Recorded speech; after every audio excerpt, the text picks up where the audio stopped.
There's no way in 2025 we're spending $64 in groceries in one bag. How do you feel about Crazy. this? It's just crazy. What type of shit is this? $65 for one bag of groceries. Come on, man. You gotta strap it up because, we don't want a $65 groceries to go anywhere, right? No. Huh? Like a baby. $65? 65 beans. All right, people, that's what's going on. Inflation has went to the upside once again. Inflation is accelerating, and exactly what we told you here was going to happen. We're going to hear from a few different people today, from individuals. They're going to tell us their stories, but it looks like the tariffs are finally hitting the road, so to speak. And what's going to go up, how much are things going to go up in price, and how are people going to deal with it and handle it? How are you going to handle it? How am I going to handle it? We're going to talk about all that. Let's go ahead and get started right here. Well, actually, first of all, let's go back to this receipt, folks. That was a small bag of groceries. And let me see if I can bring it back up here. A very small bag of groceries. And let's look at some of the items here and see if they overpaid. Obviously, we just see the Doritos. We see the grapes on the top here. Let's go back to the receipt, though. She looks like she doesn't want to be on camera. By the way, this is Ray-Ban Kid X, by the way. So thanks for putting this out here. But look, we've got... There we go. I wanted to pause it. We've got grapes. $2 a pound. Almost 3 pounds. Ran you almost $6 there. Couple of bowls. Looks like, what, salad? Salad bowls. About $4 each. Close to $8 there. Doesn't look like anything too crazy. But after taxes and everything, you got $64 out the door for one bag of groceries. That seems pretty typical, unfortunately. A lot of people would say cut out the stuff you don't need, cut out the junk food, cut out the snacks. But people love snacks. And especially now with people, anxiety and stress at all-time highs, people really love to snack now. I mean, when I get stressed out, sometimes I snack, and I think that's what a lot of people end up doing. And in fact, if you look at a recent study, people are really, really stressed out. Take a look at this.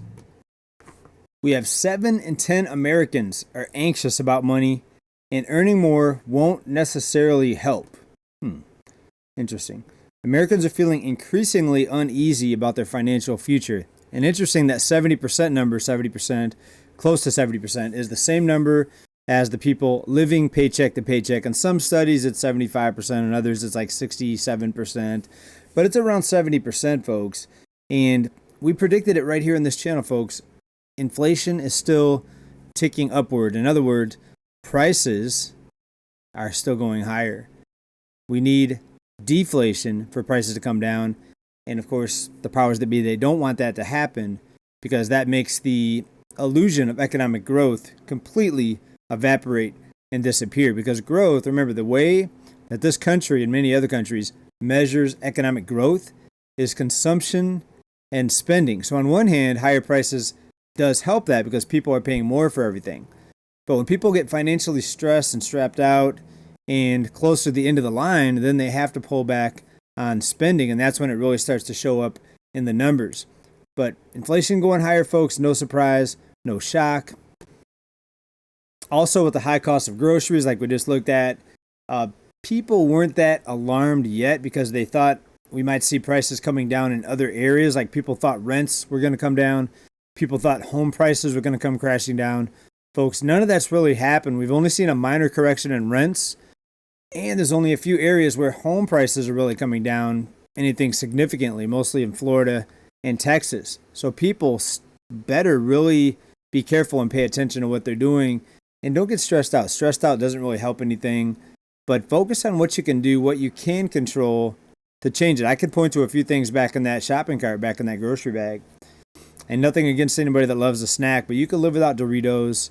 You can live without any of these things that are not real food that you can just grow. And in fact, there's a new study out, a new report about the cost of tomatoes, folks. The cost of tomatoes has really spiked up here.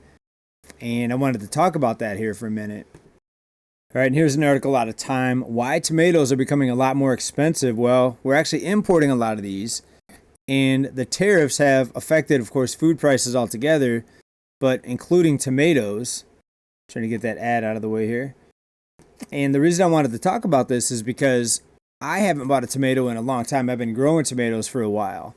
And I bought this little plant for like $3 and ended up taking the tomatoes, eating some of them, but taking the seeds out of others, replanting them.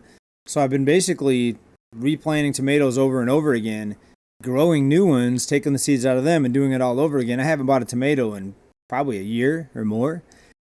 And some people may say, well, how many tomatoes can you eat?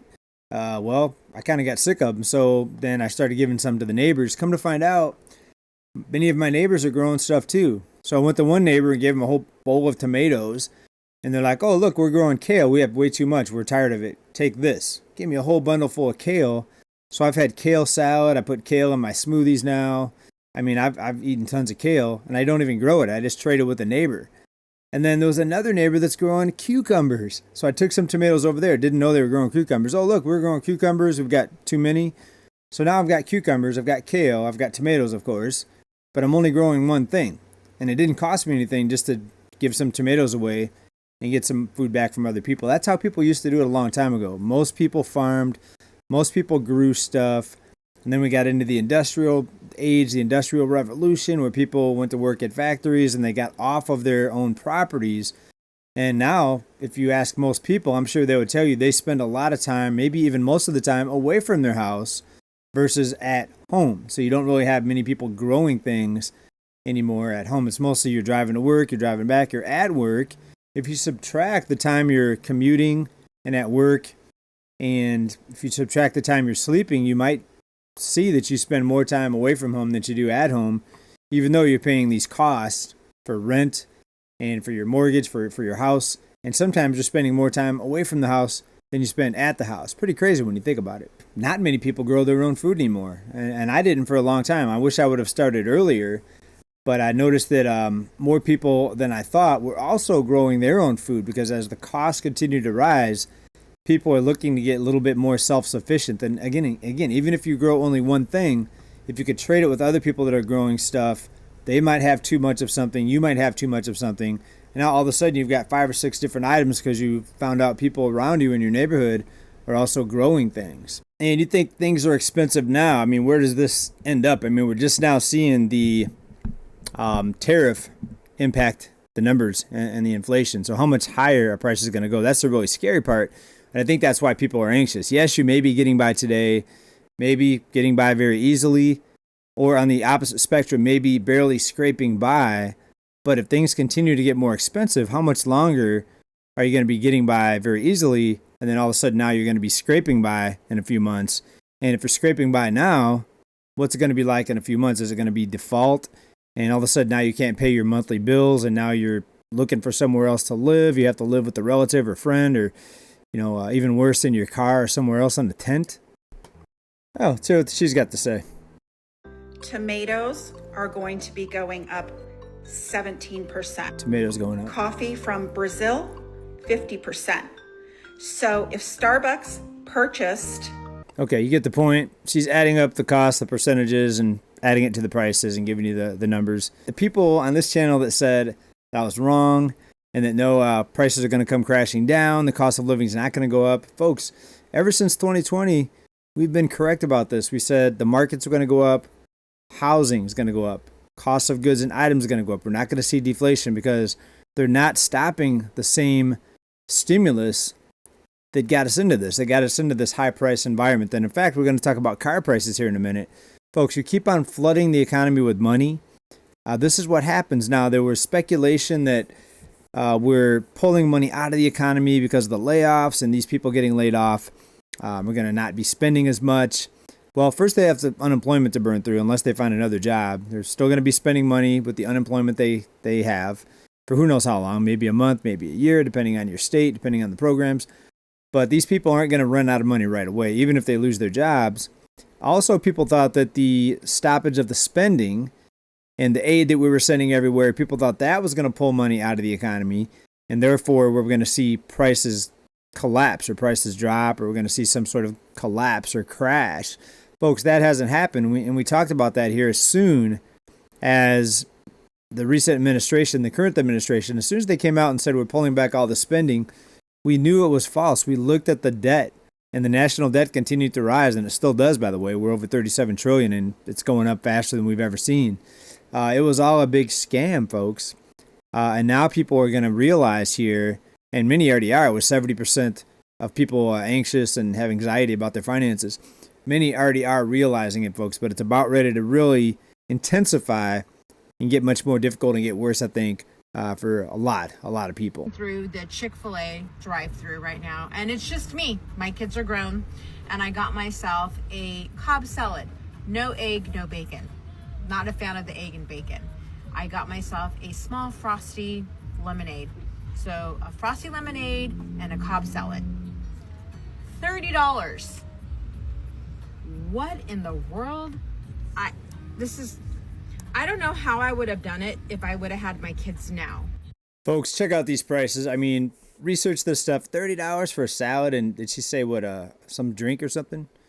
I'm not sure what she said, a smoothie or something. But 2 items at Chick-fil-A for $30. I think she might have gotten that wrong. Because I cannot do it when it's just me and I'm ordering just a salad for myself. I mean, I can't even imagine if I had my kids in 2025, my little kids, and trying to go through a drive-through. I really am sending blessings to all the parents out there and all the single moms. It's hard out there. All right, I get her point. Prices are up, especially at the drive-thru. A lot of restaurants. I didn't see where she was. Maybe she's in California. Restaurants here in California have really raised their price. $20 minimum wage for fast food workers. So ever since then, prices before that were going up though, but ever since then, they started going up here. Her screen name, by the way, that last person, Renee S. Realm. So maybe go over to her and see what she's talking about. Maybe ask her a question about that here. But interesting, somebody in comments said the following: "Can't do it. It's bonkers. Lunches are $60 for a lunch that used to be $30. I think they're talking about dining out, and then you have to leave a tip, and folks, it adds up quickly, and people are just gonna have to make the decision. I think most people will be okay if you stop spending money that you don't have to spend, and we talked about that here before. And just to kind of bring you up on it here, what a lot of people are doing is they're spending just to spend. It makes them feel better, and a lot of people are just going home, going to work. They have kind of a boring life. So obviously they want to do something. Now, if you could go out and buy a home and you have your own place and you feel good, and most people don't really want to waste money then. But if you can't afford a home, people are like, okay, I can't afford a home. Now my life's boring. I don't do anything because I'm trying to save money.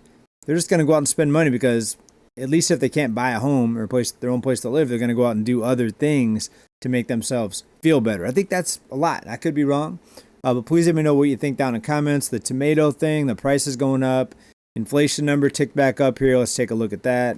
And just so much news out there about this here. Huge blow to the current administration as prices leap for everyday Americans. That's how they put it over at the Daily Mail. Also out of the Post, people are downsizing their summer vacations. What are they talking about here? Pulling back on traveling. It didn't look like that here in San Diego. The freeways were packed around the 4th of July. A lot of people going to the beach. But maybe there's some destinations that are seeing a drop-off. We know Las Vegas. And we had a video out, a couple weeks ago about Las Vegas dropping off. A lot less people going there. We heard from Uber drivers talking about a lot less revenue for them. And in fact, I'll put this video at the end about Las Vegas here. Let me know what you think about all this, folks. Big things coming, big changes coming. And is it going to be easier, or is it about ready to get a lot more difficult? I think more difficult is the way that most people are going to feel things are going. But let me know what you think. What's your plan? What's your strategy for getting through this? Anyways, as always, keep stacking. Bye for now, everybody. Peace.